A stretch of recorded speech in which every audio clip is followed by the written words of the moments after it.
Yeah. Did you grow up with Thundercats? Yeah. That used to be my jam, mate. They keep threatening that they're going to do a new film, a brand new film with Thundercats. I used to love it, John. Thundercats, love it. That's it. I grew up on that shit. Yeah, I did. Jobsworth, Season 2, Episode 6, The Foundations of Fitness.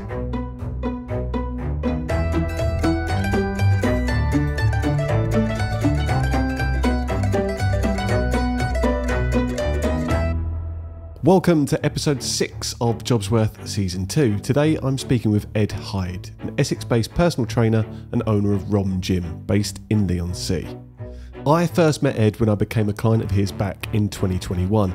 It would have been easy to turn this conversation into an hour-long testimonial dedicated to the changes I've seen since training with him, but I'm conscious that no one really cares about my bad back, dodgy knees and unrealistic ambitions to dunk a basketball.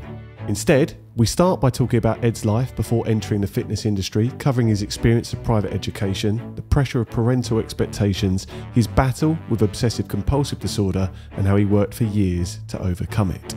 We also discuss Ed's earlier career, from his time studying at Central St Martin's, pursuing his passion for art, to how he harnessed that creativity with jobs in jewellery design and fashion, whilst even making time to co-own a once iconic spot in Southend-on-Sea, the Sunrooms. Ultimately, it was his experience working in hospitality and the realisation that his lifestyle wasn't viable longer term that led him to move into the job he's been doing for the past 10 years.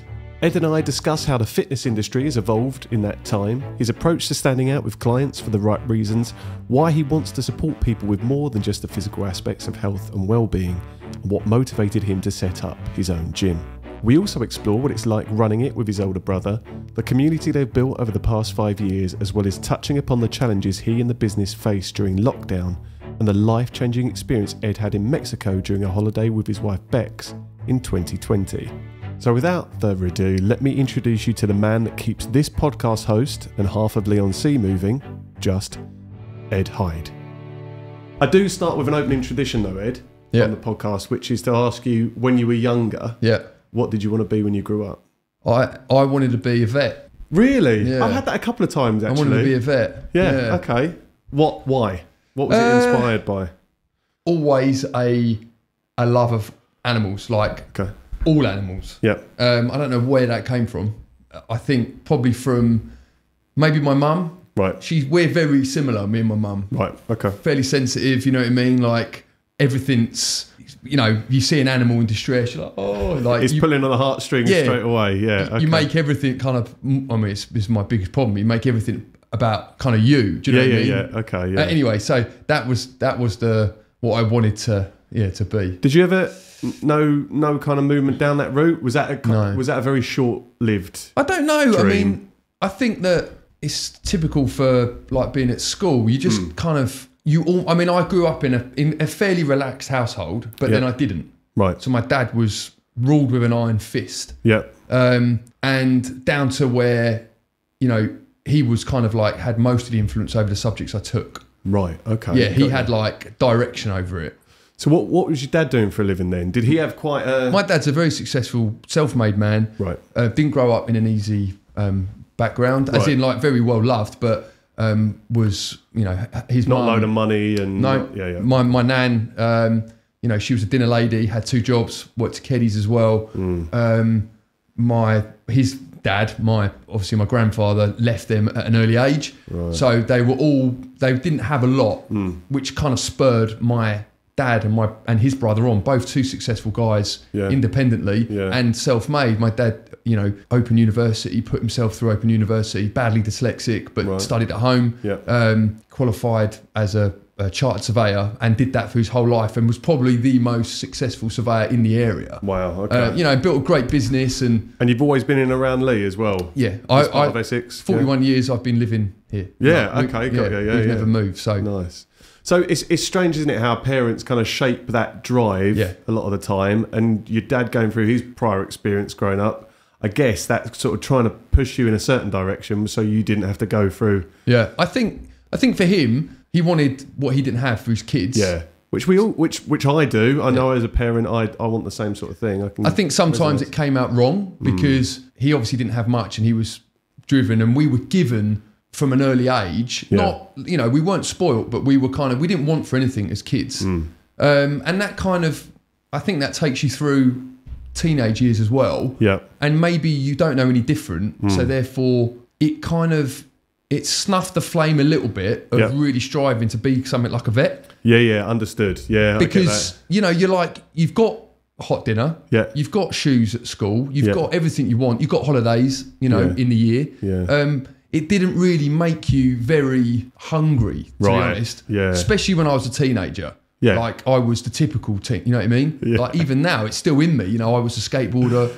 I was smoking weed all the time. I was just that guy I was good time Charlie. Yeah, yeah. Always. Yeah. And I don't really know when, I'm jumping ahead here, but I don't really know when the switch flipped. Do you feel like you were rebelling a little bit against I think what your dad was, the path that he was suggesting you go down? I think it was a bit of rebellion. I think it was the kind of culture I was into, and it was the music I was listening to. Yeah, you know, I was always into skating, like rock and roll, heavy metal, bit of hip hop. Yeah. You know, long hair when I was sort of 10 years old to my shoulders. Yeah. You know, bit of an attitude, baggy trousers. You know, just basically being that. I think rebelling, probably against. Maybe I didn't want to see myself, John, as I would say middle class. Yeah, yeah. Okay. You know what I mean? I didn't want to see myself as like this, you know, this sort of posh kid, because I don't think we were as a family, but we certainly, when I was growing up, because we went to private school, it was very much that atmosphere, being at Brentwood, right, you know, so Brentwood, you know, you're almost like a small fish in a big pond. You know, we were, like I said, we wanted for nothing, but then you're elevated into an environment where people are on the next level of kind of wealth. And I get what you mean. See what I'm saying? Yeah. So it's like, and even that makes you rebel more, because you're like, I'm not like that fucker over there. Yeah. You know, so it's, you know, you almost kind of, you withdraw a little bit more, you get a little bit more alpha, I think. Yeah. I get that completely. I think it's a question I wanted to ask, just because I don't know anything about your history really, and even your career history, up until the point where you got into fitness. Usually, I can jump onto LinkedIn, and do like a bit of research, but there's nothing about you. So this is. I wanted to ask about the whole rebellion thing, or rebelling against maybe this path or this journey that your parents want for you, because I think a lot of people go down that route. But yeah, sticking two fingers up to this kind of, I don't know, there's a stigma around private education that it's an elite thing. And it's a privileged position to be in, to go down the private route. But I can appreciate, knowing what I do know about you, maybe there was that tendency to stick two fingers up to that. I think, you know, if you'd have said to me it was a privileged position to be in 3 years ago, I would have said, fuck you, John. Yeah. It was. I was a product of my environment. Yeah. But no, it's not. It's a complete privilege. Yeah. You know, so it was something that I did take for granted. I don't have any regrets, but also, you know, it was laid out for me almost on a platter, because my dad said, you know, it was almost hinted at any one time, the family business is going to be the family business, essentially. Right. And I was like, no, it's not, because that's not what I want to do. I want to, on one hand, I want to cut my own path. On the other hand, I want to be a bit of a lazy git. Yeah. Do you know what I mean? That looks like hard work. Yeah. And I don't want to be associated with that. I respect what you've done, but it's not me as a person. I found school particularly not difficult, but I certainly didn't fit in to your what I would call your regular education sort of system. Yeah, it didn't align with the way you needed maybe support, nurturing, being taught in that Probably way. Not. Yeah. I mean, certainly not now. If you look at how we approach things now. Oh yeah. Which is, you know, I think more sensitive than obviously it was, which is kind of good and a bad thing, I think. But what it did do was enabled me to certainly get a work ethic. So I went to, like I do now, I went to school 6 days a week, right? So because it was a boarding school. I didn't board, I was a day boy, but we had Saturday school. Right. So Saturday school was 8:30 in the morning till 1 p.m. Normal lessons, 6 lessons. And then I was in the football team, so I would then travel around the country, you know, and we'd play football. So I wouldn't get home till 6 p.m. Wow. Then Sunday would be homework. Yeah. So what that's done is that's kind of built in this almost autopilot to become a bit of a workaholic. Yeah. It's conditioned me a little bit. My dad was a workaholic, is a workaholic, meant to be retired, but he's in his 70s and he still works like a dog, you know? So it's, and that's come on to me. And as you know, being self-employed, you know, there's never, you don't really want that opportunity of saying no. Yeah. Because if you close doors, then, you know, you in your own head, you're thinking those doors are always going to start or keep closed. Shutting one by one. It's a domino effect, isn't it? Yeah. You know, so It's a weird one because I'm a creature of habit. I'm a creature of routine. Yeah. I hate routine, but the habit side of things has always been in my life. Yeah. All right. So I was, like, as a kid, I had obsessive compulsive disorder, like, so bad. Really? Yeah, so bad. Like, how did that manifest itself? I don't know. Yeah. I mean, so looking into it now as an adult, they say it can come from like a trauma, not like an emotional trauma, from actually a physical trauma. And I jumped into a swimming pool when I was a real like little nipper. Yeah. So I love water, so I was always swimming. And obviously being told not to dive in somewhere, you're like, it'll be all right. And it literally was like ankle deep, and I smashed my head. I was pretty bad. I can just imagine you crumple, don't you, at that point, if it's ankle deep water. This is it. I was seeing stars. I was like, wow, I got checked out, but not in a way where I had like a brain scan or anything like that. Yeah. And I don't know if that did something to, because it can do. And it was almost after, not a direct timeline after that, but I started to just get very anxious about certain things that nothing could be explained. I mean, I picked up this, like what you call a condition, I guess, like as long as I can remember, John. So when you say OCD, that will probably trigger a lot of people to be thinking about, examples I think of are always ensuring that all the doors are locked in your house multiple times, switching a light switches on and off, things like that were happening to you. Like to kind of warp speed. Really? Yeah. Wow, so like it would be like, it got to a point where I isolated myself so much at school that I would just became massively introverted. Right. Because I was embarrassed about it. Yeah. That's the only way I could handle it. Yeah. Because I don't know, like I said, I don't know where it came from, but there'd be certain like school shirts and school trousers that I'd want to wear, and I'd know the difference between the two, and I'd refuse to wear one pair. And if my mum was like, what are you playing at? Yeah. I don't understand what you're doing here. Then I just get the dirty ones out of the laundry because I know that day something good might have happened. Right. And it was that. Yeah. It was always I guess maybe it was feeling a little bit powerless about something in my life. And so taking control of something. Exactly. And that giving me some sort of control back. And John, to be completely transparent, it plagued my life up until about 2 years ago. Really? Yeah. Where I've just started to get a handle on it. Yeah. It creeps in, every sort of now and then, and you kind of have to be very strict with yourself not to. It's almost like scratching a gnat bite. You do it once, you're going to be doing it all day. Yeah. If you kind of like just sit tight, breathe, leave it alone, it's not going to affect you all day. And usually something will happen to take your mind away from that. Sure. But you can become obsessive about that. And we're using the analogy of a gnat bite. But it's a good example. Okay, that's really interesting. Because, again, mate, like being, transparent, I think the biggest but the biggest change for me was probably like the whole COVID era, I guess, because it sent me down a different journey with my whole life and almost like my philosophy with how I train clients and how in fact I look at my own life and look at it as like I said to you, like a holistic approach to training. I was always, I'll probably jump ahead again, but I've been in the industry for 10 years. And I wanted to have a different approach to how I presented myself and my style of coaching to my clients, which was always from what I would say an endurance background, right? I was a triathlete. Yep. And anyway, so over those 10 years, I've seen a lot happen in the industry. Yeah. And there's certain things I didn't like with any industry, certain things I loved, and then when it all kind of came crashing down during COVID, it obviously gave me some valuable time to reflect on my life, my business, and the way I wanted to take my own, I guess, coaching style and re-educate myself and things like that. And then what that did is it kind of took me down different rabbit holes and looking into more internal work. Yeah. You know what I mean? The intrinsic side, the less maybe superficial side of that kind of... Like literally... Again, the stereotypes that are sometimes, and we'll talk about that in a bit, but the stereotypes that are associated with the fitness industry. And then, and that's it. With that, it took me on a little journey, like to...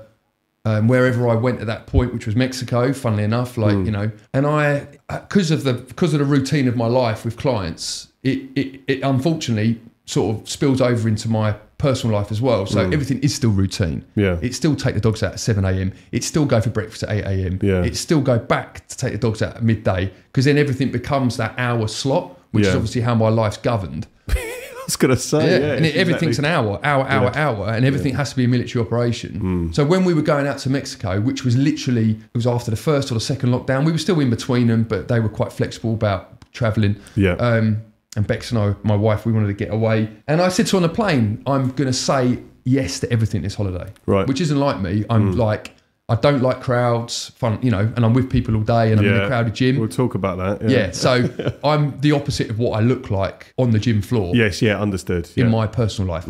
Anyway, and that took me down this weird little journey, super exciting that I did there. And by saying yes to things, it changed my whole life. Right. From that point. So that was a real pivotal moment, transformational moment. Yeah, okay. Big time. Yeah. We are gonna take it back a little bit. Cool. Because we talked about school, which I think is just an interesting, again, I don't know what it is. I never knew that about you, that you've gone through the private education system. I can see how that sort of shaped your views on certain things, and as you say, instilled a work ethic in you. I didn't even realise 6 days a week at private school was a thing. So doing it on Saturdays as well, going through your teenage years doing that. Hard, man. Yeah, super I can imagine.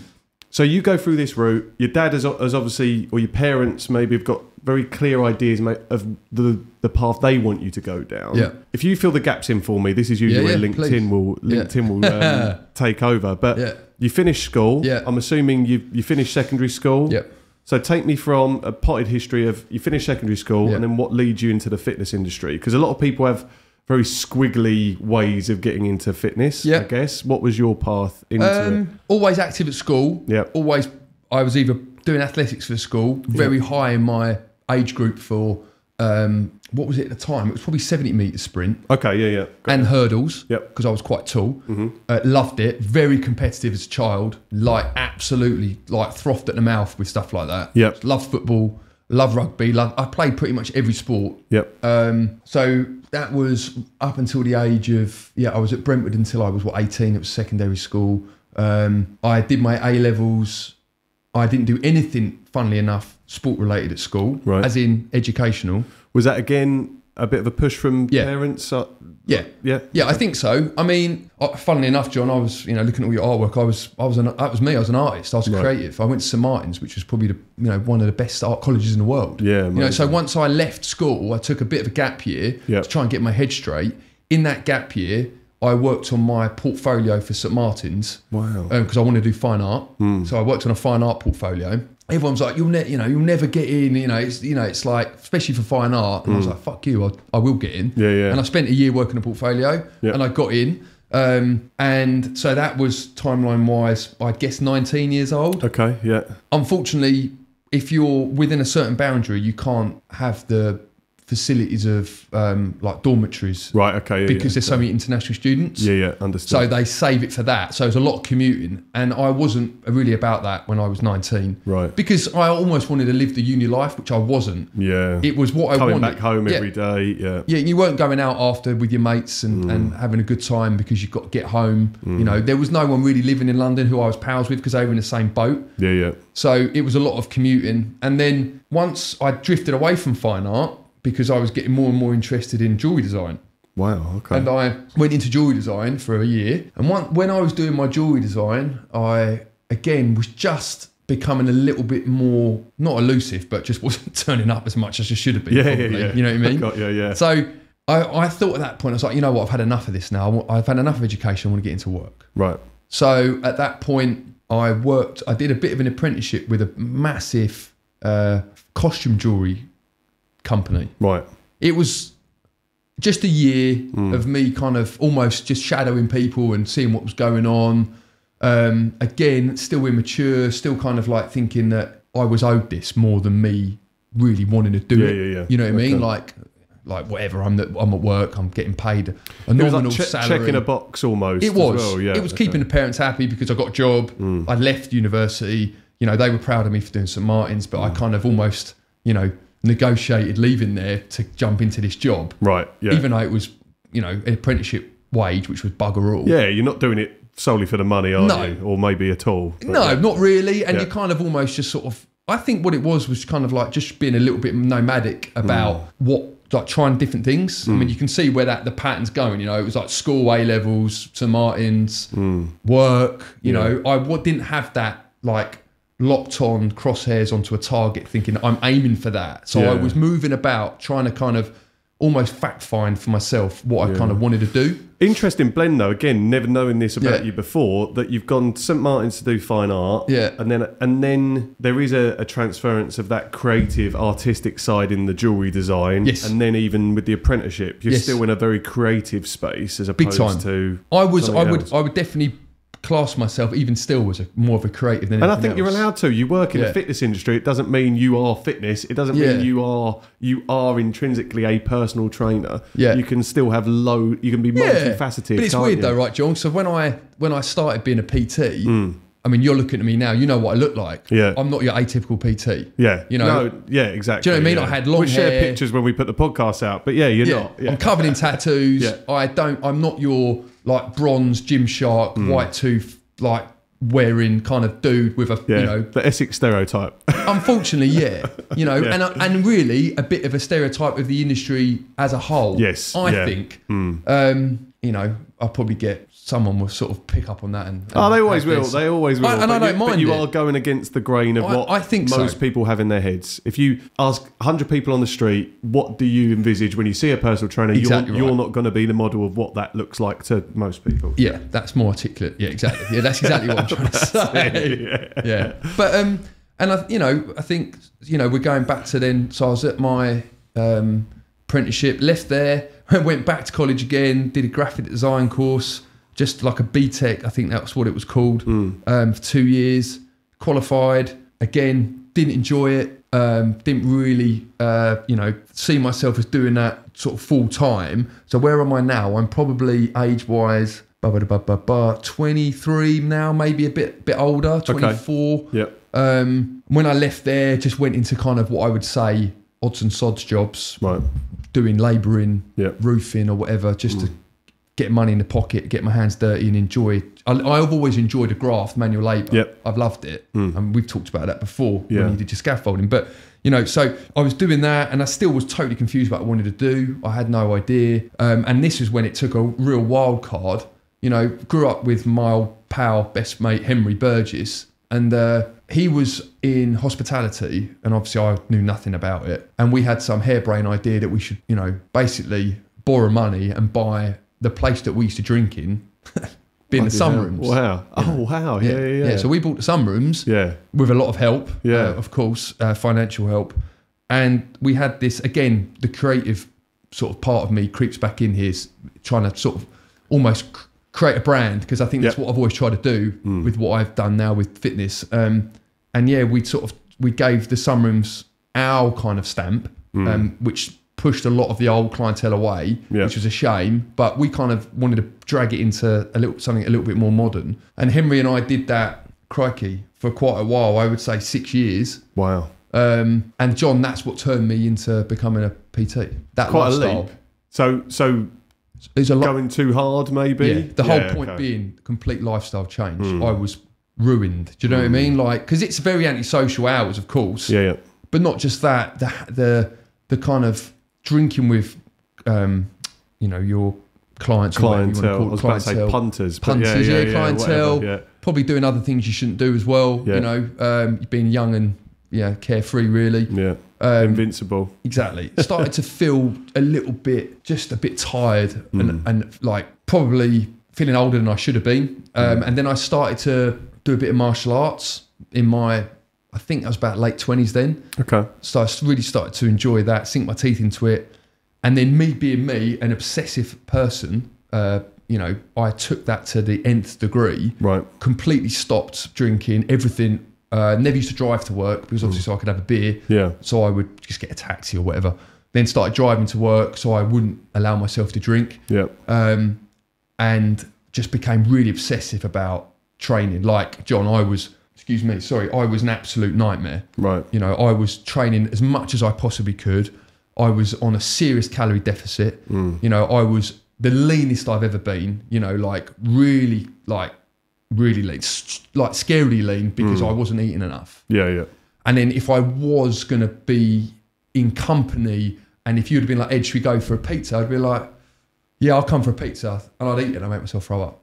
Really? That's how bad it got. Wow. Yeah. So, again, became obsessed. And, the whole obsession with that took over my life. Yeah. And then I became a little bit more kinder to myself and fueled myself well. And the only reason why I started doing that is because I shifted away from boxing because I hurt my neck. Yep. And I went into triathlon. Right. In fact, I started running. Yep. I was like, this is fun. And then I thought, I'll start swimming. Yeah. That's cool as well. I enjoyed that. And this was going back 11 years. Triathlons weren't really that popular then. Yeah, they definitely are. I think I did my first triathlon about 11, 12 years ago, ironically. Yeah, but they've definitely now become almost like a little subculture for sure in their own right. For sure. And then I picked up a bike and then I thought, I can do all three now. I absolutely loved it. I love triathlon. And I think it was I would almost put it down to seeing how far you could push yourself, but also on the same page, it's like full self-loathing. Yeah. Because you're ruining yourself. You know what I mean? Because I wasn't like doing it to compete. I was doing it to always beat my previous times. It wasn't to go, hey everyone, I've done a triathlon. I didn't care about that. It wasn't for bragging rights. Mental thing. Yeah. It was to almost give myself a bit of a hard time and see how far I could push myself. And then I just started doing more of them, and then did like half Ironman. I never did a full one. The half one put me off enough to be like, this is just, I don't hate myself that much. Exactly. But it took I like the shorter kind of efforts. I enjoyed the sprint kind of vibe more than the long. It was the different disciplines that maybe attracted you rather than the ultra distances that some people get a sadistic kick out of. This is it. And it's funny, John, because then from that point, after the Sunrooms, Henry and I parted company. He went to Ibiza. I just had enough, really. We still kept it kind of running silently in the background, but there was obviously a get out plan. And then going back onto my creative side, I was always, one of my modules at art college was fashion. I love fashion. Right. So I almost wanted to have my toes in that kind of industry as well. Yeah. And then I think it was my grandma passed away. I can't remember. It was a relative left me some money. Yeah. And one of my good friends at the time was in the fashion industry. And we wanted to start doing like a menswear website. Right. And just sell menswear clothing. And we worked on like a brand strategy for that and then launched the website. And then we launched a shop, a physical store as well. Yeah. Wow. Yeah. So where was that, Ed? We started actually with our little hub, funnily enough, was at home to start with. At my house, we nicely asked my dad if we can use his garage for storage. Yeah. So we kitted out the garage and that's where I worked from. And things were looking good to begin with, and we kind of outgrew that, and then we went to the skin yard. Yes, yeah. I took the place above there because the boys moved downstairs. I knew them well. Yeah, got you. So I took upstairs, and that would become our first mini dip into the store. I have to mention this: the skin yard, for anyone that has no idea what we're talking about now, and it might apply to the Sunrooms as well, but we'll fill you in on that. But the skin yard is a tattoo shop that's still going strong today. It's actually where I had my first tattoo done. So I know that upstairs space incredibly well. Yeah, like you said, I'm sorry listeners, it's like an old coach house. Yes, yeah. So really cool space. Really super cool space. Like, sort of almost dropped in the middle of Southend. Interesting surroundings. But the space itself, but beautiful. I thought it really suited our aesthetic. Yeah, nice. So yeah, we started there. It was great. Unfortunately, people got wind of what we were doing, burgled us just before Christmas. We had all of our stock nicked, literally most of it. And because in the industry, when you're buying for new season, John, you've already put your order in. So therefore, when the order came in for the drop of, I guess, spring, summer, we had no money. Because we had all of our... And so basically... You can't sell anything that you bought on the last one. We got insurance for cost of goods stolen, which is at cost, not RRP. And obviously your profit buys your new stock, really. Otherwise you're just spinning wheels. Yeah. So we were like... It was almost dead in the water, to be fair. And we tried to reinvent ourselves by moving into Lee. So we actually took on a shop 2 doors down from 10 Green Bottles. Yeah. Okay, yeah. Had a shop there. Yeah.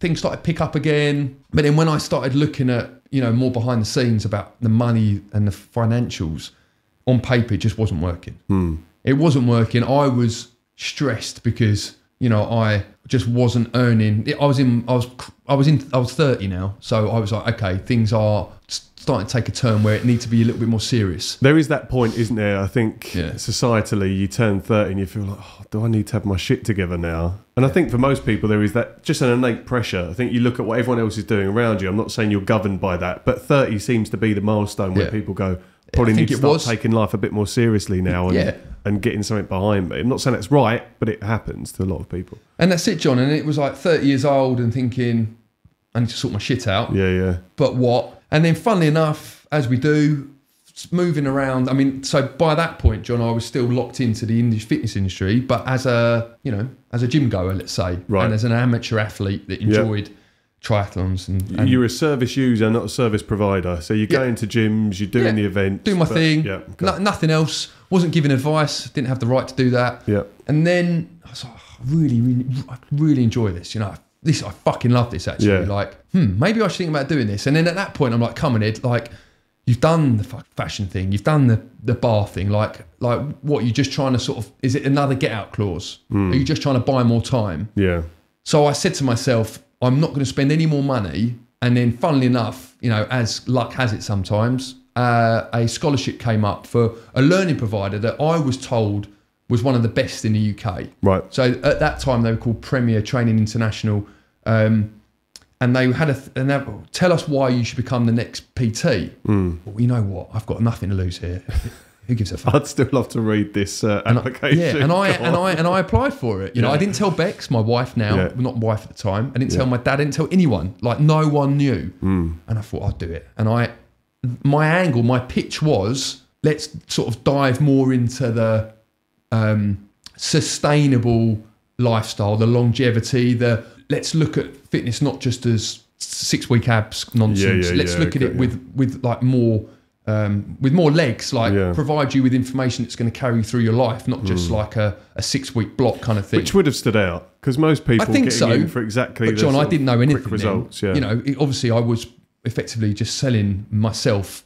Not really knowing, but I knew that's where I wanted to be. I knew that was my identity, perhaps. And also I mentioned my triathlon background, and they were really eager with that because when I got it, so which I was a bit taken aback by. And at that time, 11 years ago, it wasn't like a 1-week course online. I had to study, I think it was for 8 months, and it was a 4-day a week for 8 months. Right, okay. So I had to make a difficult decision, obviously, to step away from the shop. Yeah. Which was a bit of a conflict between me and my business partner, but he already had a job. So I was running it and he was kind of almost like a silent partner. Yeah. Certainly active and did a lot of the weekends, but I thought, you know what, it's my time now. Yeah. Like, this is what I'm doing. And I was very selfish with it. And looking at it now, I don't think it was selfish. I've got the ability to walk away from something, John, that doesn't work. Yeah. I walked away from the Sunrooms, it didn't work. I lost a lot of friends over it. Same with the shop. I was like, it doesn't work, I'm walking away from it. I've got the ability to cut ties and be really bloody minded and just move on. Yeah. And that's what I did with as soon as I started doing the PT course, I was travelling to Colchester 4 days a week, which was hard because I wasn't earning any money. Yeah. And I didn't want to ask anyone for any favours. So, it was kind of just like trying to do what I could at weekends at the shop to get a bit of pocket money. Yeah. Bex and I were living together at that time. So, there was an income in the household and she fully supported me. And that's it. So I went from that literally overnight into the education of trying to become a personal trainer. Yeah. And then, It's so different. And I think maybe the fact that you got into it a little bit later in life, I say later in life, like it's 30s ancient. But I mean, it's very different to my experience working in the fitness industry, which was literally out of college. My stepdad saying to me, you like going to the gym? Why don't you try and make some money out of that? Yeah. Going like 19 years old, 18, 19, going up to Tottenham Court Road for 6 months, a few days a week, week on, week off, working in fitness first, doing some sort of apprenticeship thing. And kind of I aged out of it in terms of I realised this isn't what I wanted to do. Because at the time, say my mid-20s, by the time I really sort of fell out of love with it, I was focused on all the quick wins. I didn't think about longevity because I didn't think about it personally. No. I was invincible. All I wanted was to be able to take my top off and look good. I wanted a 6-pack, which I never got. Like all these things, they're just very quick, superficial wins. It's as you get older, you start to realise longevity, sustainability. How do I work to protect this amazing body that you've got for the future. Yeah. But at 20, I wasn't thinking that. No, and I wouldn't have done, John. And if I, I think I wouldn't be talking to you right now if I had done it out of school, because I wouldn't have stayed the course. Yeah. Because I would have my head would have been turned left, right, and centre. Yeah. Okay. So we won't go through your career of working in gyms. No. Because you've worked in, how many gyms did you work in once you qualified? Mate, I've been qualified for 11 years. Yeah. 2 gyms. 2 gyms. That's it. So it was Evolution, okay, which was kind of like a mainstay on London Road for a long time, wasn't it? The listeners, it was an institution. Yes. It was the best and biggest gym in the southeast, bar none. Yeah. It was over 3 floors. It was 12,500 square foot spread out over to 3 floors. So massive. Yeah, wow. Huge. Yeah. And the guy that owned it was a ex Mr. Universe, like second runner up. Yeah. I think. Amazing. I might be wrong, but very, very, very highly regarded in the bodybuilding industry. Yeah. Which I didn't really know a lot about. Yeah. As a like what I would say, like a stage kind of presence, as it were. And I worked there, man, and that was it really until I've got what I've got now. Yeah. That's pretty incredible actually for someone in the fitness industry, definitely working in gyms. I didn't work in it anywhere near the amount that you did, and I worked in maybe 4 gyms before I decided, screw this, I don't like having a boss, I'm going to go and set up my own little PT business. Maybe that's what it was. Yeah. Because, as in screw this, I don't want a boss, because Brendan was very aloof. Right. We were very close, like we respected and liked each other a lot. And what I came with him at a different approach then, John. I said to him at that time, he said, I want X amount of money per month rental. I said, give me an opportunity, give me 6 months. Yep. If I can get this many clients, on paper, which I kind of almost made it up in my head. Yeah. If I can convert them into membership, that's going to get you about £1,200 to £1,500 a month. Yep. I'll happily give you £500. Yeah. Or whatever it was. Yeah. But would you rather £1,500 as memberships? Yeah, yeah. He's like, I'd rather that. Yeah. Okay, there you go. Just give me 6 months. And that's how we worked. Nice. I didn't pay him £1 worth of rent in 10 years. That's amazing. Yeah, because I was determined to get the membership in the gym, because it wasn't coming out of my bottom line. Yeah. And then at that point, I was very focused on creating a living, which I never had done. Yeah. I was always trying to create a living. Yeah. Now I was in it and I knew I wanted to stay in it. Now it was, right, buckle up. I'm going to fucking do this. Yeah. It's a great approach to take, actually, without boring people about the standard model that PTs have to pay. But you do pay rent for the space usually, and then even a percentage of fees from each session that you do to work in a gym. I think like most self-employed, John, hairdressers, tattooists, you know, that there's always going to be someone paying the rent. Yeah. And I have to do it at ROM because of the way the environment is. We come to an arrangement with our PTs, whatever that might be. Classes or something, but you kind of need a little bit of give and take just to help man the desk for an hour, or you know what I mean, like and it makes people a bit more invested in the gym rather than just seeing it a bricks and mortar space for them to bring their clients. They've got investment in that community that you're building too. And we'll talk about the community side of things at ROM in a bit, because I think that's one of the biggest draws of the space that you've created. I think the community aspect of it, which is amazing.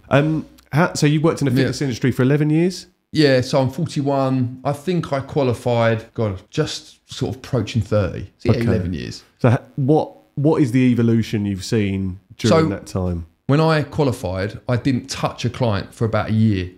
I did more education. I didn't feel ready to go to Joe Blogs or whoever, this is what you need to do. I was, at that point, again, the key word here, becoming obsessed with bettering myself as a coach. So I did doing loads of little courses, spending money on all different kind of CPD or whatever they were called at the time.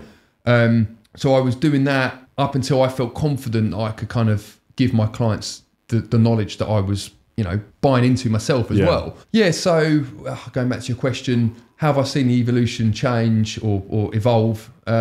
Social media, I guess, was one of the biggest catalysts for, I wouldn't even say progression.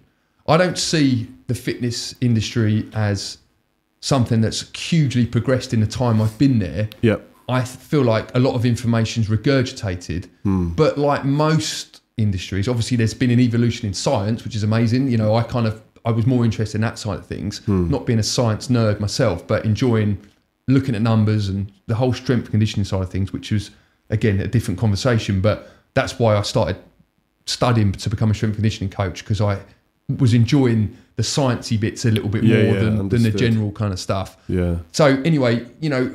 So social media has given people the opportunity to spread a lot of good information, a lot of obviously misinformation, you know, whether they want to do it or not, you know, it's the world we live in. And I kind of knew that I wanted to carve my niche in the industry with, like we talked about, John, the kind of holistic approach to looking at fitness as physical and mental. Yep. So looking at it as something that's going to not add to the stress of life, you know, because life's so stressful anyway.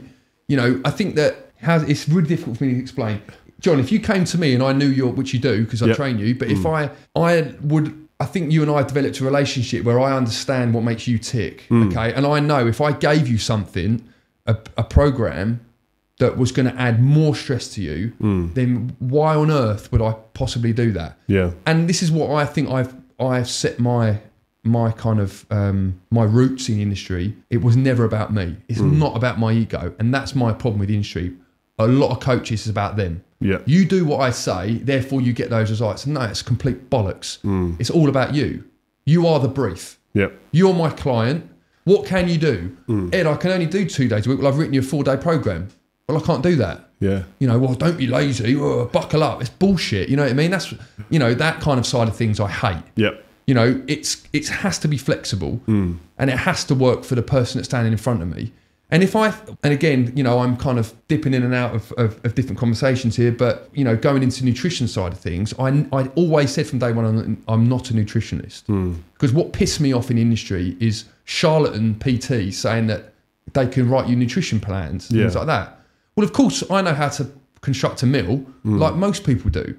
I don't have the right to tell you how to eat because that's not my skill set. Yeah. You know, it's like a banker doing someone insurance. So it's completely different. Yeah, yeah. You know, it's a 5-year, very, very intense course, really, to become a very... It disrespects that as a specialism in itself, doesn't it? If you're going to start chucking that in as an added service. So what I would do is then, my philosophy would be create an ecosystem around me as a coach with other like-minded coaches. So pull in the best nutritionists I could find, pull in the best physiotherapists I could find, pull in the best physiologist I could find, pull in the best cycling coach I could find. Yeah. All of a sudden, my little ecosystem isn't just about me. It's about offering the best service to my client, but also, which makes the world go round, helping other small businesses. Yeah. Right? So it is pushing, and it wasn't me just trying to, I would only take on other coaches into my kind of little system that I believed in, and I saw what they could offer. So anyway, that became my evolution, and as a personal evolution, as a coach, trying not to do everything and be everything, specialise in one thing really, and then offer services externally. And just, I didn't, you know, it was silly really, because it wasn't part of my plan that I would skim off the top from the other. It would just be like, go and see that guy if you've got an issue. He's the best at what he does.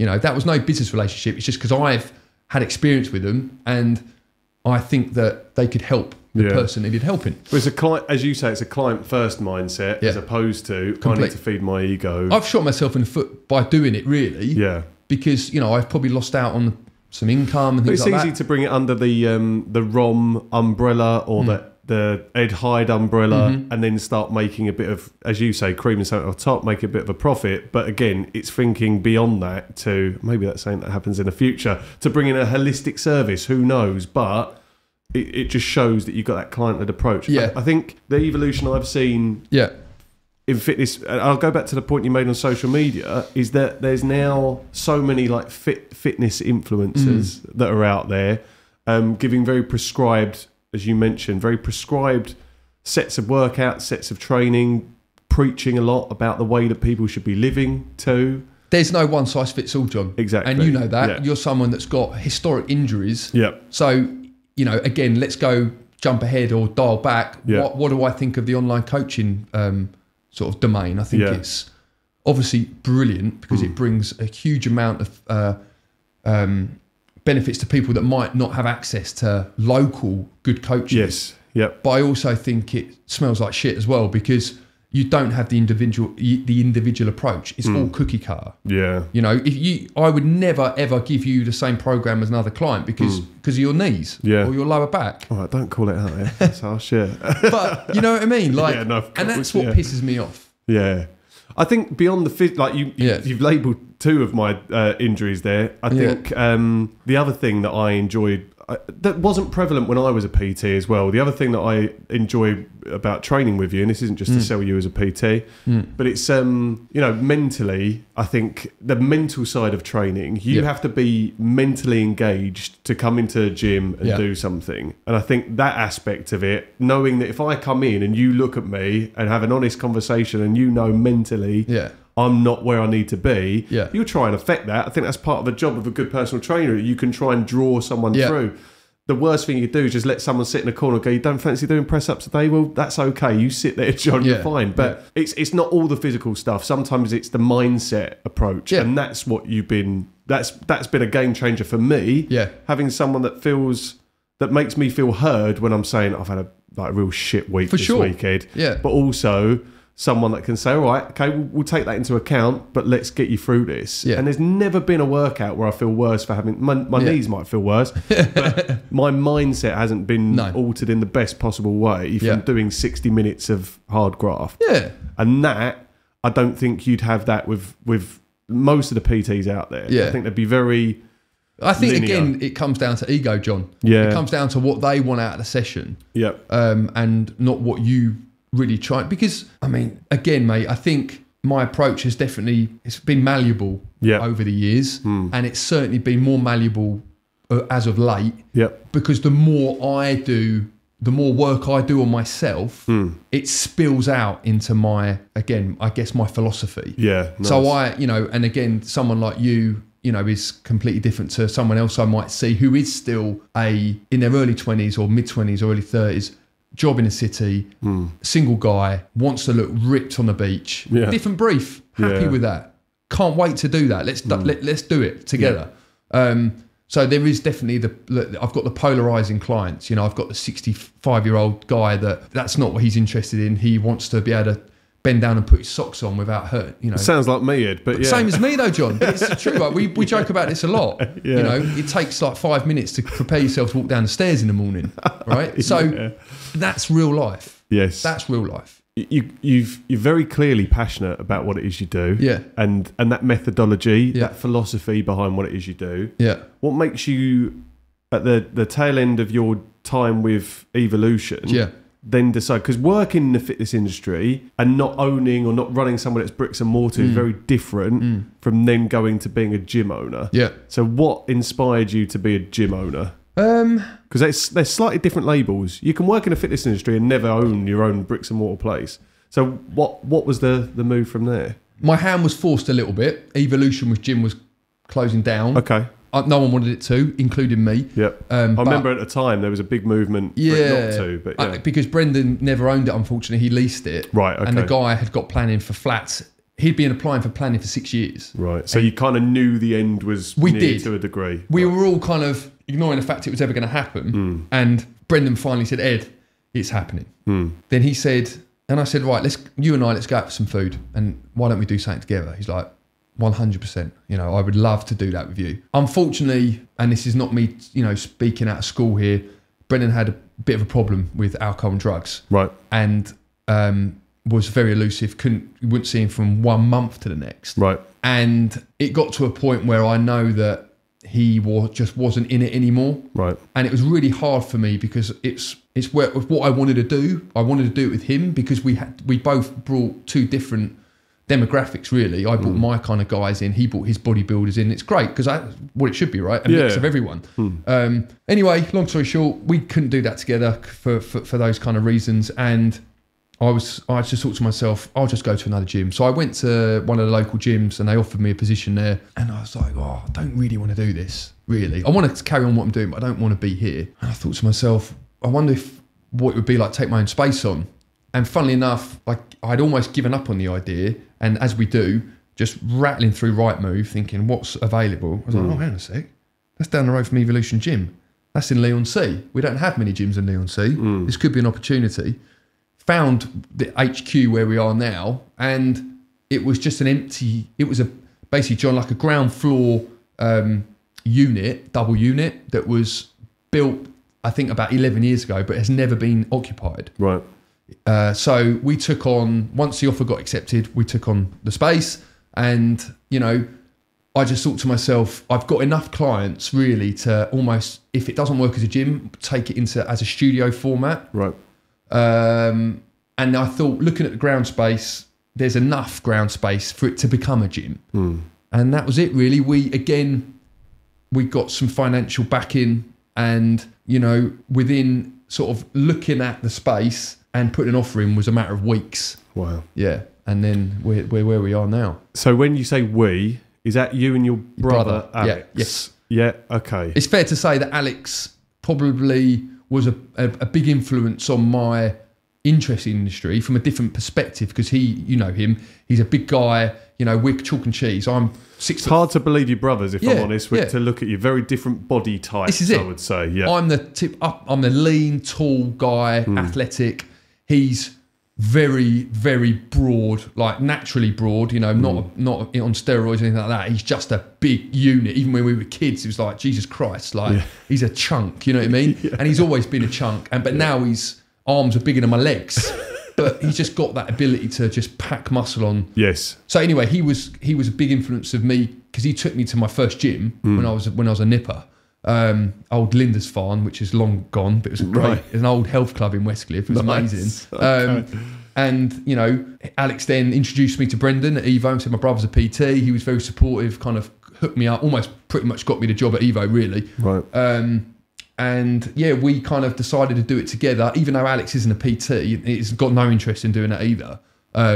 Thought he wanted to be it for a while, but just not really something that I think he's always wanted to pursue. And we just kind of thought, let's do it together as a brother project and see what happens. So what's that like? What's it been like managing it with Alex? It's hard, because I think it's the same as doing anything with friends, John. Like there's kind of things you kind of don't want to say. If someone upsets you, you kind of bite your tongue. And we have a different approach to how we treat people. And I don't mean that in a way where, being aggressive or anything like that, but I'm a little bit more relaxed, and Alex is a little bit more eager to pounce kind of thing. You know what I mean? I'm a bit of a puppy dog. He's a bit of a sort of scary kind of monster looking guy. So it was like, we had to kind of be in alignment with how we dealt with the public. But I was used to that with the bar. Yeah. And those sort of people, front of house kind of you have roles. To be, right? Yeah. The customer is always right, whether you like it or not. I think from what I see of you and Alex, and I think it's fair to say that Alex has got another... Yeah, he's always been in construction. It does construction as well. So I think you complement each other really well. And it's a really... And as I said, I think what you've built with Rom is a really lovely community. Yeah. And I'm starting to realise now that a lot of that's probably inherited from your time at Evolution. So I think so. A fair few of your client base came from Evo to some. Yeah. So, and I think that kind of DNA that you've got, I don't know, it's one of the most kind of welcoming gyms, and I've been in a lot of gyms over the however many years I've trained. One of the most welcoming, inclusive spaces that I've been in. That's what we wanted, John. Yep. Like, honestly, no bullshit. That's exactly what we both wanted it as well. Yeah. Even though we both had different takes on what training looks like. You can't have the... Of course. You're not... I was about to say you're not twins. You're not clones of each other. He would rather have the bigger guy in there. Yeah. And I'd rather have the athlete in there. Yeah. I would rather. And there's a good mix. I'd say there's a good mix. There's a good bit of both. Kind of demographic in there. There's a bit of both where you can learn from everyone. Yes. Right? So it's a good space. And what we try and advocate massively at the gym is start. Basically getting the kids in or the youths in and starting them. Early and hopefully educating them. I mean, let's be honest, John. Most of them are quite educated anyway because of TikTok and things like that. Yeah. Not saying that they can program for themselves, which is not rocket science, but they can at least look at form of exercise. Yep.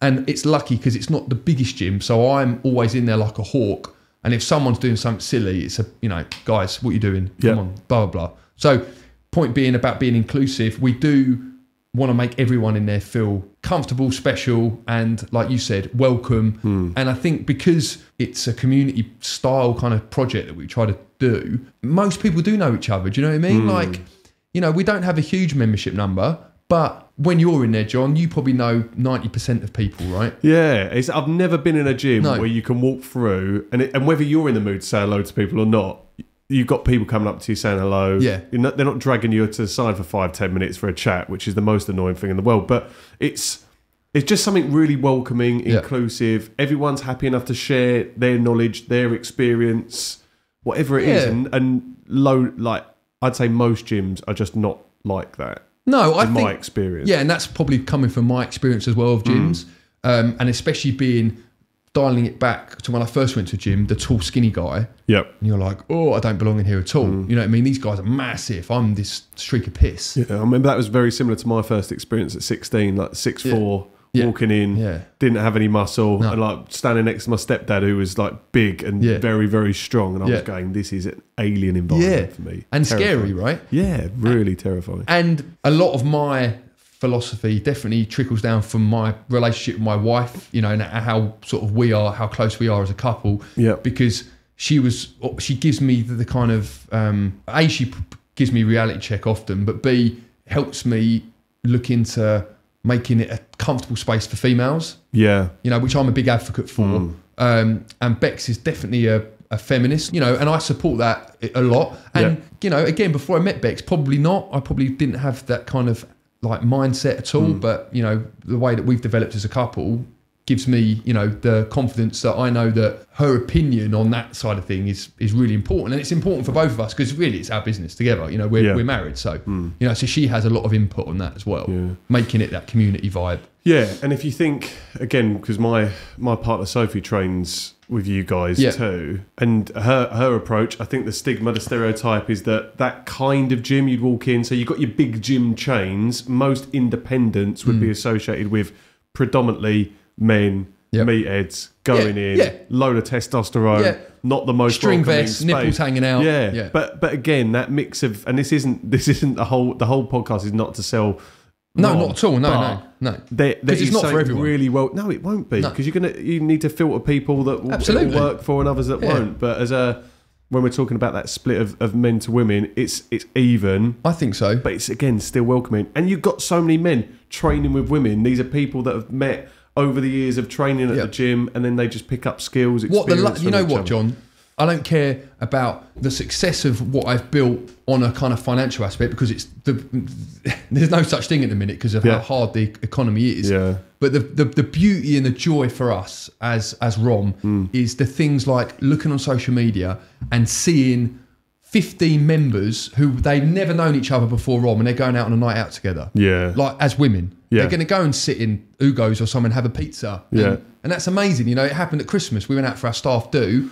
And we welcomed all the members or whoever wanted to come and seeing everyone together and seeing all these friendships develop. Yeah. That's amazing. Yeah. Like, you don't get that in other gyms. I've never seen it. Beyond revenue, beyond the money-making aspect of it, that must be a really lovely thing. When you're kind of like thinking, man, times are fucking hard. Yeah. But you see snippets of that, you're like, okay, now I know why I do it. You know what I mean? Like, I do it because I need to pay the bills, but I also do it because, you know, to see things like that. Yeah. And that's cool because the confidence of some of the people that have been in a gym who are really introverted and they've come out themselves like so much. Yeah. And seeing those transformations. I put that down to everyone just, you know, but just having a nice customer base in there. That's lovely. Yeah. 2019 then, you take the gym on. Yeah.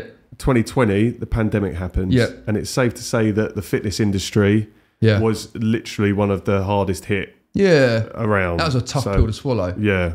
Yeah, that fucked my head up like it did most people's head. Yeah. It's a very interesting time of my life. Yeah. It was the worst time of my life, but also potentially the best. Okay. It gave me an opportunity to actually sit back and look at what I was doing as a husband, as a human really. And I knew that I was working too much, definitely too much. I was permanently in a state of fatigue and stress and probably wasn't communicating like I should have done with my wife at the time, who still is now, but at that time, So it gave me a lot of things to reflect on. And the best thing about it, John, because I don't like being bored, is I must have done 4 or 5 courses over the pandemic. Right. You know what I mean? And that was great for me because it really helped me get through it. I approached a lot of these international mentors that probably would never have done before because they would have been too busy. Yeah, but because their gyms were shut as well. Yeah. And these are like big S&C coaches in America. I was like, what have I got to lose? Approached a guy I wanted to work with. I said, this is what I want to do. He's like, I never thought of doing this before. Let's go. And, and that opened the doors for me on the mentorship side of things, not being as a mentee, not a mentor, and which was great for my career and the way that I wanted to slowly start taking it. I could almost, reinvent myself a little bit during that space. Yep. But yeah, difficult time, man. The gym was shut. Should the gym have been shut, in my opinion? Absolutely not. Like, no way. I mean, should a country been shut? No, of course not. But, because otherwise we wouldn't be in the position we're in now. So I had a huge amount of anger, and I had a huge amount of gratitude as well for being able to reflect on what I was potentially becoming, and just being able to do a little bit more, on myself, on my own journey and my education with work as well. Was there a point where you thought, shit, this is it? This is the end of it, and we've only really just got started? When we first got locked down, I broke down. Like literally, probably a lot of people did. I was in fits of hysterics. You know what I mean? I was really bad. Yeah. Because I just couldn't quite understand it. And that might be coming because of, like we talked about earlier, the whole control thing about being obsessive. Maybe, yeah. I had no control. And I was like, holy shit, what am I going to do? But it's funny because the first thing I thought of, it flipped a switch in my head. And it's like, well, how can I reinvent myself? Like, it only took a day to realise that. Which you've done a few times. I think there's a few examples during your previous work experience where you've done that. I almost thrive on it, man. I almost thrive on it. Yeah. I wouldn't, if anyone asked me, I'd say I loathe it, but I think I love it. I love the hunger of trying to prove something wrong. Yeah. And reinventing myself. Like that's always been, it's always been a can-do attitude, but it's been a can-do attitude externally, but internally it's been like, massive imposter syndrome, right? Massive negative self-speak, always putting myself down internally. So the COVID era, let's call it, enabled me to do this work on myself that has been needed to be done since I was a fucking child, that I had never done. And I would now say that's the biggest part of my life, as in what I do on a daily basis for me. Yeah. Just how I even start my day. Meditation is, I cannot go a day without it. Like, it centers me, it makes me grateful. With all the people listen to this potentially going, it's all hoodoo voodoo. Well, it's not, because it's having that ability to take time with myself and just be. You know what I mean? Like, moment by moment, and just be. Like, not thinking about the past, not thinking about the future, just being in that moment. And I never ever, John, had that, ever. Presence for me, if you said to me, what does it mean to be present, Ed, 2 years ago? I'm like, what the fuck are you talking about, John? Well, I'm here now talking to you, aren't I? Like, I'm present. Yeah. But, I probably wasn't, because I was probably thinking about 7,000 different things that was going on. Yeah, your mind's being drawn, pulled in a million different directions. And, the mind does need to be trained. It has to be trained. Obviously, not from an educational standpoint, but for just training ourselves, really just to be, like I keep going on about, being kind to yourself and like being nicer to yourself and stop bringing yourself down all the time, and being able to actually sit with sadness, happiness, laughter, whatever it might be, because that's just another moment, right? That's going to pass. Yeah. And that is, for me, the biggest takeaway of the journey that I've been on a spiritual journey, which has changed my life. It's such an eye-opening conversation to have with so many people that went through a similar kind of story during the pandemic. Not everyone worked through the fitness industry, and I spoke to a chap called Dean who owns Mengo, the barbers in Lee, and they were particularly hard hit during the pandemic too. But it was that period enforced for reflection, and whether you used it for that or not, it sounds like you did a lot of development during that period. I think it was fairly organic. Yeah, okay. It was fairly organic. Because it needed to happen from the sound of it. It did need to happen. But it's funny, John, because always a bit of a skeptic, you know what I mean? Like I said, the whole Mexico trip, without being like, I went away and found myself, man. I went there for 2 weeks on holiday. I'm not bullshitting anyone. But by saying to Bex on that plane, I made that decision in my head at that point to open myself up. And I'm not an open person because, like I said, I'm very introverted in an extrovert environment. Yep. And I just connected with these people I'd never met, random strangers, and, you know, talking about certain things that I was like, oh, what's this person talking about? But I'm going to give it a go. Yeah. And God, I'm so glad I did. Yeah. Because it's just been an absolute life changer for me. Yeah. That's really great to hear. I like the. Have you seen the film Yes Man with Jim Carrey? Yeah, where he just goes out and says yes. In my head, there's elements of your experience. It was more like John sitting on a sunbed and some person. I'm like, oh God, here we go. What's this about? Like, because we were in like some sort of like. It wasn't even. I wouldn't even call it like a yoga camp because we'd stay in a hotel, but we went to this nice place every day. Yeah. And they had a big stage and everyone was doing yoga on the stage and doing all that kind of vibe. And it was a bit like, you first get there and you're like, God, this is not a bit of me at all. And then you just start to soften a little bit and enjoy it. Yeah. And all these people just start coming up to us and like, hey, what's your name? Ed, you've got some serious energy around you. I'm like, what's the fucking person talking about? But do you know what I mean? And then developing, like, okay, then asking, what do you mean? Yeah. Like, I don't understand what you're talking about. Rather than being closed off. You're like, all right, yeah, whatever, man. Like, fuck off. Yeah. It was like, oh, actually, like, can we have a chat? Which I would never have done. Yeah. And I like conversation, but when I'm on holiday, it's my holiday. I'm with my wife. Leave me alone. Yeah. This is my time. But I was almost seeking it. And I went into like the thing that flipped on its head, John, was I had a shaman. Right. Like I was at the hotel, they arranged something for us, and long story short, again, pushing against this massively because it was an underground sauna and I'm massively claustrophobic. Right. And there was a shaman there, and there was 5 of us, all strangers, and they were like, it's a ceremony basically, and it's about 2 hours in a sauna underground, pitch black, with a guy on a drum, basically taking you back to your mother's womb, right? Wow. Heavy shit. He said to me, I'm not going to go into it too deeply, but he actually came around and stood next to me and pointed at me in front of him and went, you need this the most. And I went, right, okay, let's go. Yeah. Man, and it was the most harrowing 2 hours of my life. I was, being in there from, I think after about 2 minutes, I was just crying uncontrollably for about 2 hours straight. Until the point I said, I've got to go. He went, no, you can't go. You need to stay here and finish it. So I stayed a bit longer and I said, his name was Edward. I said, Edward, enough's enough. Like, this is messing me up a little bit now. Anyway, I came out, I settled myself a little bit. But the whole night, I was literally eyes open, staring at the ceiling. Like, and it was like all these memories and all these kind of things were just like freight trains hitting me. And that gave me an opportunity to reflect on certain things and almost not compartmentalize it at all, but knowing what I wanted to work on. Yeah. And then the next day I text my friend who's a yoga teacher in Southend. I said, Josh, I need your help. And he went, what do you mean? And I was like, he was like, cool, come and see me when you get back. And that was it. The rest is history.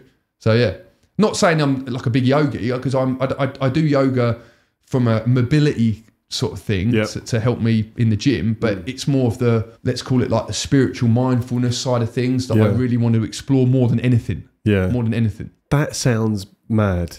It was fucking mad. So before that trip though, your view, if you were sat in my position and were being told about this story of going underground for 2 hours in a cave. I would have said, fuck you, John.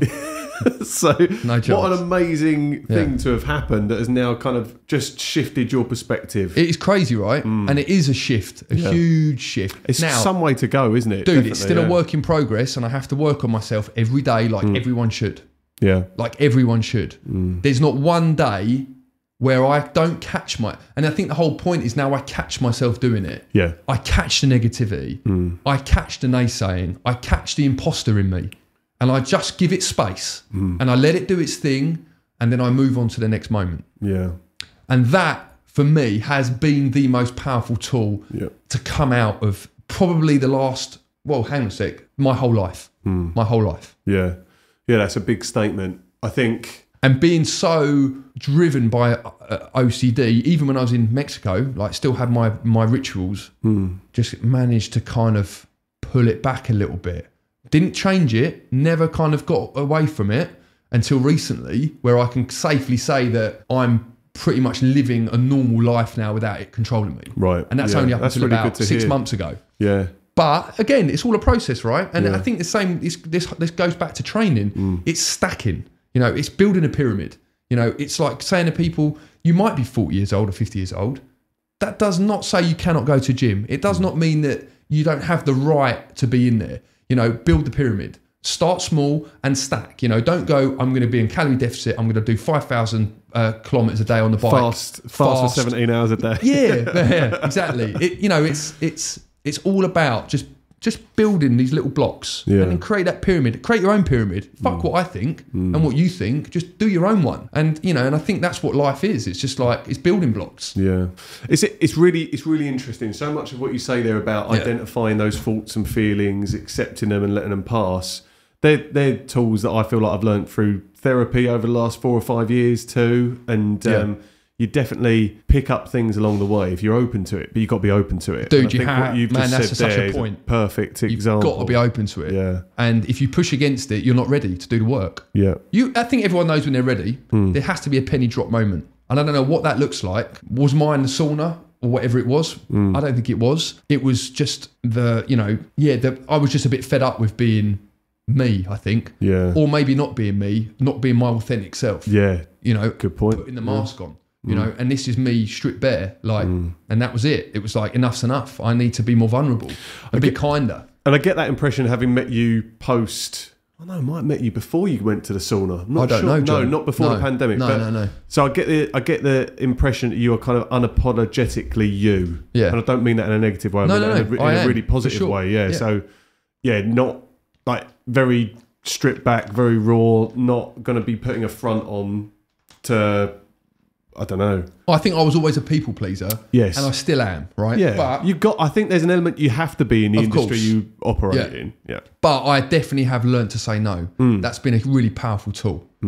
Not just to clients, obviously. No, I'm not doing 6 a.m.s anymore, which is, I've lost out on a lot of revenue. I can imagine, yeah. So, but, you know, I needed to do it for me.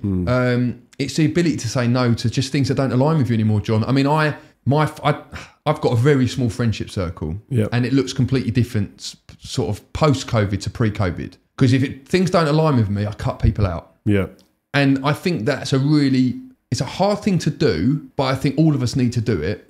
But how we do it is up to the individual, right? Yeah. But that environment was very toxic for me. Again, using that word, but it was, and I knew that things had to change. And the way I am now, with way less, I would say, kind of close friends, I'm so much happier. Yeah, so much happier. Yeah. Just quickly, like COVID did a number for a lot of people in that way. I think it really sort of separated the wheat from the chaff for a lot of people when you start to filter out people that were really there. Yeah. So kind of similar thing for me. There was friends. I'd always had a big group of friends, but definitely the ones that really came through and stood out. I think you were left with that. They sieved through. It does a bit, doesn't it? That. Yeah, for sure. It's like mining gold in the water, you know. There's a couple of little nuggets at the end. And that's all you need. That's all you need, dude. Yeah, exactly. But I think, John, it's a testament to my relationship with Bex, right? You know us as a couple. Yeah. Like, we're best mates. She's really all I need, to be fair. Yeah. You know, because we do everything together, and that's what I enjoy, you know. And if you'd have asked me that 15 years ago, as a serial head turn, you know what I mean? Like, did not have, like, I wasn't a one girl guy. Yeah. You know, monogamy was not at the forefront of your mind. Was not at all, John. But now it's like, I don't need anything else. Yeah. You know, and I think that's put, again, other things in perspective as well, from a friendship standpoint. Cool. All right, a few more questions, Ed, and then we're done. Yep. We've got, there's one I wanted to ask you that might be slightly deep to ask. Please. What is your definition of success? Good question. Bloody hell. What is my definition of success? Again, you'd have asked me this 4 years ago. It would have been a Rolex, a Ferrari, a 5-bedroom house. The material stuff. What is it now? It's the complete opposite of that. I mean, I'm in a process now of just trying to, not that I've got that, John, but I'm in a process now of trying to declutter my life from a materialistic standpoint, because it means nothing to me. It actually makes me feel a little bit sick, to be honest. And not knocking anyone that does that, because hats off, you know. I mean, if I was offered a Ferrari, would I take it? Yeah, I probably would, you know. But that was my idea of success, you know, having the kind of the materialistic things to show off. Yep. Now, success is, being happy with myself. That's, for me, the sign of success. Like, that I know that I am authentic now. You know what I mean? I've kind of course, I'm successful, I think, in my business. But that doesn't define me at all. You You know, because, you know, obviously it's the biggest part of our life work, but do I want that to be my kind of, you know, what people know me as or remember me as, just like range of motion coach or whatever it is? No, not at all. Just, I think success can mean a number of things to a number of people, but right now, sitting here in front of you today, at this moment, success is understanding myself more. Yeah. Do you feel like you're on the path towards it? Have you achieved it? No, I never will at all. I don't think anyone ever will, but it's a work in progress every day. But that excites me. Yeah. You know what I mean? It's going before coming here to walk my dog on the beach with a lovely sunrise and enjoying that moment. Right? That's, for me, that's success, because I've rescued 2 dogs that were on the streets. I'm with my wife.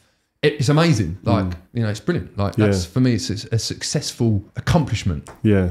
Nice. I think the point maybe you can infer from that as well is enjoying the process. It's not all about where you're heading. It's about how you're getting there and the day to day of that. And I think we need to come away from the aggressive nature of how we kind of live, of looking at, I mean, I think social media's got a lot to answer for in a really good way, but also obviously in a bad way, as we all know, because we don't have the ability to look further than what that person's saying. You know, like, this looks amazing, this person's life looks incredible. We don't see the closed doors. You know, it's behind the closed doors even. So it's, you know, it's a very difficult way to manage success in your own head now, I think, with all those sort of, all the stimulation around you. And that's why I think it's really important that you're comfortable with you as a person. Yeah, no, I love that. I love that answer.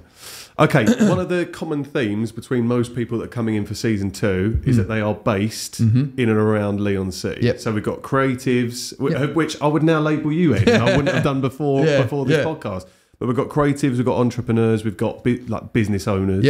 And for me, it's just an interesting point that Leigh-on-Sea seems to have been like this magnet for so many people that have started up on their own and are aspirational figures. Do you think there's any, first off, do you think I'm mad for thinking that? And do you think there's any particular reason why Leigh-on-Sea specifically attracts so many people? I don't think you're mad thinking that at all. I think Leigh-on-Sea is quite an exceptional place for, I think there's 2 arms to the area. Let's use just Leigh-on-Sea as an example, not Southend-on-Sea. Yes, yeah. I think it's got 2 arms. I think one arm is it's exciting, it's nice to see this entrepreneurial spirit. I think there's a certain aspect to it which is quite sad, because it's all about plagiarism. You know, if there's one burger restaurant that pops up, another one pops up next door.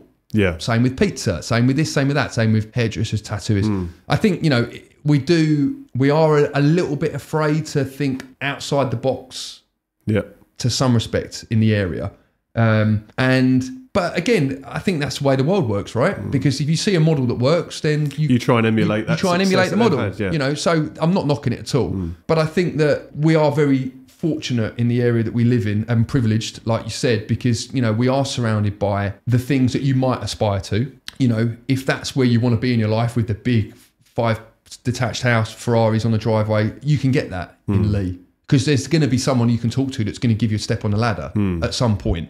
So yeah, I think that I never really looked at it like that, John, to be honest, but looking at from a creative background, but from just a community background, in how people could have the ability to make a success of themselves. Now, 10 years ago, 11 years ago, I would have said it was way more creative. Yeah, a few people have said that, actually. Because, you know, when I had the Sunrooms, John, you know, there was so much going on. There was a vibe, you know what I mean? There was a great music scene. Like, I love my music. Now it's sterile. There's nothing like that. You know, there was like, you go to like the Royal Hotel into like a dingy little basement and experience all different kind of types of music and all different walks of life. You know, you can go to Sax Underground, you know, and on one night you can listen to like 70s rock, the next night blues, the next night heavy metal, the next night drum and bass. Same as the Sunrooms. That's what we try to do. So yes, there was way more creativity 10 years ago. You know, produce some big artists, like, you know, musicians like the Horrors, people like that, you know, hugely successful. So what I think is now it's just become a little bit more sterilised. Yeah. And maybe that leads us into the conversation of where it is all a little bit about money. Yeah. You know, and it's about, that's more than, or it's just natural development and it's evolution, and the nightclubs are going, aren't they? The music venue the music industry was hammered by COVID. Yeah. So is it, or are we just a creature of the you know, current climate? Yeah, the byproduct of that change. Yeah, I mean, it's just been something that's really interesting to me. Having grown up in Rayleigh, born and bred in Rayleigh for pink toothbrush. Pink toothbrush, which is still going strong Amazing. now. I was speaking about the pink toothbrush the other day. I just think the volume and the number of independents and creatives in that stretch, and I'm including Southend, but specifically you got Lee Road, Lee Broadway, and like literally the animosity that is felt when change try and come into the area too. Oh yeah, true. Like there are picket lines against Costa coming in or whatever that looks like, and then when it did come in, everyone hated it for however many years it was there, and it's now gone. Funnily enough, and all the which is cool, right? Are still carrying on. That's exactly. Cool. It's like we're sticking two fingers up to that because that's what I'm trying. That's why I asked the question, and maybe by the end of these conversations, I'll have a better idea of it. But I'm just wondering if there's something about the area or about the community that we have that has forced the kind of entrepreneurial spirit. I'm not sure. I don't know. I think that we're close to London enough to invite a lot of money into the area. Yeah, that's a good point. And 40 minutes outside. And I think we were classed as like some sort of press release how happy we are as a. We've won that a couple of times, like happiest place to live or something like that. I mean, if you live here, we all raised the quizzical at that. That brings in different, I guess, different attitudes, different mindsets, different approaches to things, and that's maybe why we have that space now where, Lee is I guess as a community fairly successful. Yes.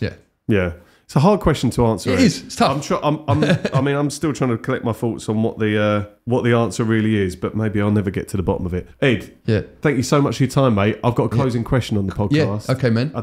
I won't put you on the spot and ask you if you ever listened to these episodes before, but there's a famous podcast.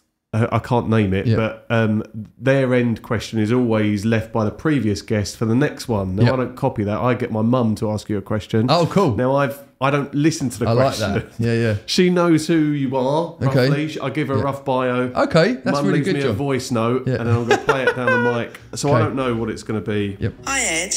How do you manage to keep constantly motivating people when some people have, shall we say, unrealistic expectations?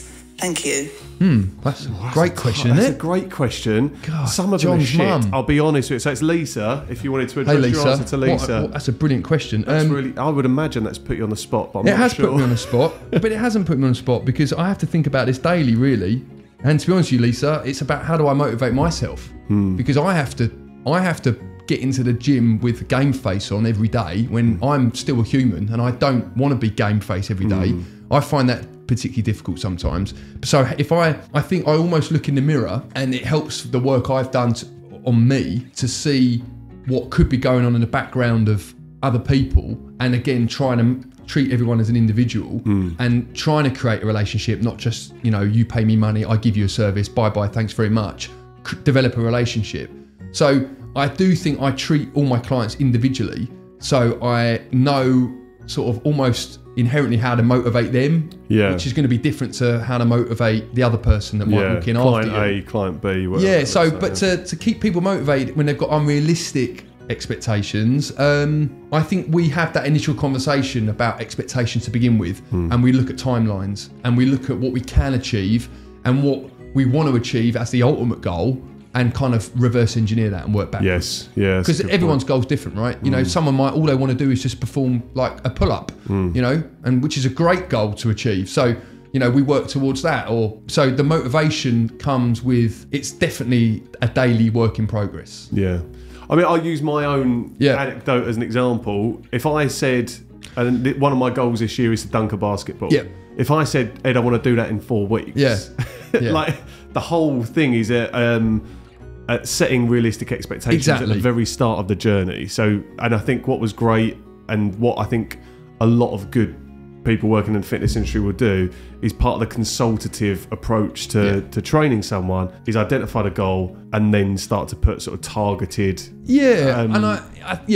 that's training towards it, isn't it? If you said, I wouldn't burst your bum and go, John, that's not happening in 4 weeks, but every X amount of cycles that we do or training, is about kind of just gearing you towards that. And using you as an example, it's to get you to start with being being able to use your walk knees down the stairs without having to warm up for 5 minutes. But again, and then, let's just, before we close shop, the motivation for that, for you, isn't it, is you might come in and go, oh man, my knees really hurt today. But then we still have that little kind of cherry at the end about the dunk. Yeah. That's still in the forefront of your mind and my mind throughout the whole process. Yeah. So we just have to keep sort of pulling that in and reminding you about that to keep you on track. Yeah, exactly that. But it doesn't mean to say you can't fall off track, because we all do. Yeah.